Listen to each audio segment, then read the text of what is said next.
Recorded Books presents an unabridged recording of A Poem for Mrs. Pollifax by Dorothy Gilman. Narrated by Barbara Rosenblat. This book is copyrighted 1973 by Dorothy Gilman. This recording is copyrighted 1991 by Recorded Books. Mrs. Pollifax is leading a very full life. The garden club, her karate lessons, and now she's practicing yoga. But somehow things are just not exciting enough. After all, Mrs. Pollifax's first 3 assignments for Carstairs, her boss at the CIA, were to Mexico, Turkey, and Bulgaria. So New Brunswick, New Jersey, can seem a little dull after a while. Not to worry, Mrs. P. Carstairs will soon be on the phone to you again, and this time he wants you to go to Switzerland to track down some stolen plutonium. And now, a poem for Mrs. Pollifax. Chapter 1. It was morning, and Mrs. Pollifax was seated on the floor of her living room, legs crossed beneath her, as she tried to sustain the lotus position.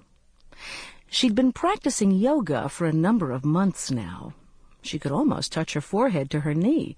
She could roll over backward into a ball, and once, propped up by Miss Hartshorn, she'd stood dizzyingly on her head. But she couldn't manage the lotus position for more than a minute, and she'd begun to despair of becoming a contemplative. "I'm too cushiony. I can't fold," she sighed, and rued the more than 60 years in which she'd sat on chairs, couches, stools, and pillows, but never on the floor.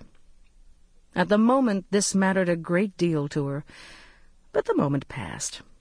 It was, after all, a delightful and sunny day. There was work to do, and at noon, a meeting of the Save Our Environment Committee.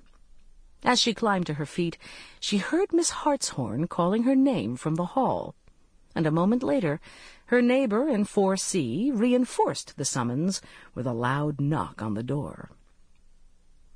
Mrs. Pollifax padded across the room in her leotards.